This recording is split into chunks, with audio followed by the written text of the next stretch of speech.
Hey guys, what's going on? My name is Joe and welcome to another trading orientated tutorial, and this is going to be how to price your unpriced hats. Now this won't be specific pricing, this won't be how to make your hat priced on backpack.tf, so after watching this video please do not go and get your make a price suggestion on your hat on backpack.tf, because I will probably make a separate video on that, on how to accurately price a hat on backpack.tf using the backpack.tf premium feature.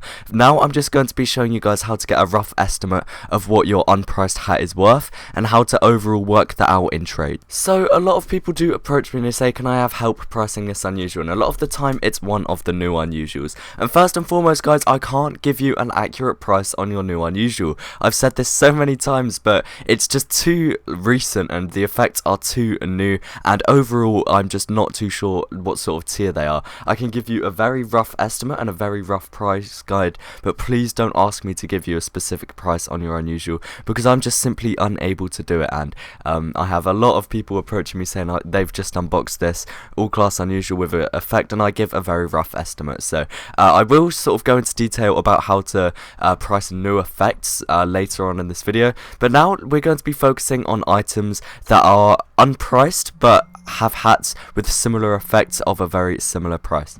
So as hat tiers progress, this slowly becomes less and less relevant, but I'm going to give you an example of this whole concept in general of how to get a very rough estimate of your hat's price. So let's take the Lahom Burglar for example. This is a spy unusual, and let's take a look at what effects aren't priced. So let's say you end up being offered a Scorching Flames Lahom Burglar. It's one of two in existence, as we can see there, and it's got no price set, and we've got to make sure first that it has no price suggestions. It had a suggestion 3 months ago for 140 to 185, and that did get declined.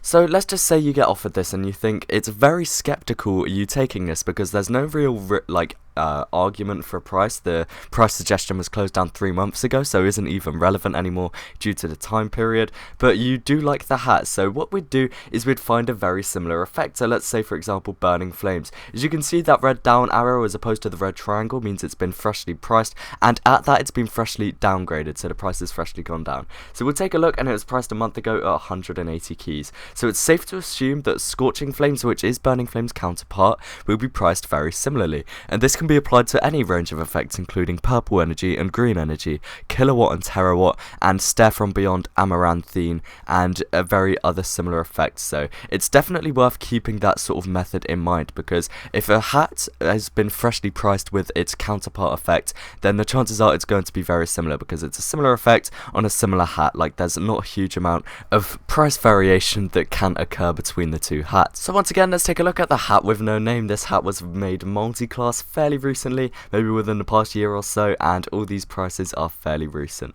So let's take a look at the prices. So again, this time I'm going to be using Starstorm, Slumber, or Insomnia. They're both very similar effects, and I feel like they'll be priced nearly identically, very similar to Purple and Green Confetti. They'll be priced very close together, but that all depends on the sale. So as you can see, let's go by the recent price. The ones with the red triangle with the exclamation point means that they are outdated and they haven't been priced in a while, so you probably shouldn't abide by these ones. So let's take a look at the fresh ones. So we've got Purple Confetti. I'd say the Starstorm effects are nicer than that. We've got Eerie Orbiting Fire, again freshly priced, but I probably would say the Starstorm effects are nicer than that. Disco Beatdown I'd say is around the same tier. Haunted Ghosts maybe a bit higher tier than the Starstorm effects, but probably around this margin. So that is $198 and $248, which in keys equates to 92 keys and 115 keys, so that is the probably low range. So let's just say a minimum at 100 keys for the Starstorm effects. Again, that's probably maybe a bit higher, a bit low, but that's just a rough estimate. And then the cutoff point is where the hats are freshly priced, so it's probably again a bit lower tier than Circling Heart, and we can see Circling Heart was freshly priced at about 200-ish keys, and that's selling for 210, so I wouldn't say more than 250 on the Starstorm hat with no name, but again, that's just estimates. It's all about finding hats that are priced very similarly. So if you unbox an unusual and you're not really too sure on the price on it, be sure to go and check the same hat with other effects. So the chances are it's going to be priced higher than the low tier effects, depending on the effect. So if it's one of the Halloween effects, I'd generally suggest that it's higher than basically most lower lower tier effects, and generally in that sort of mid-tier margin, but below the high tier. So somewhere in that region, that's how I come up with these very rough estimates. But again, guys, these aren't accurate. These are just very rough estimates and very rough guides of what I believe the hat should be worth. So I really do hope I helped you guys out in future trading endeavors. If you did, please remember to leave a like and let me know what you thought down below. That's just about it. Thanks again for watching, guys, and peace.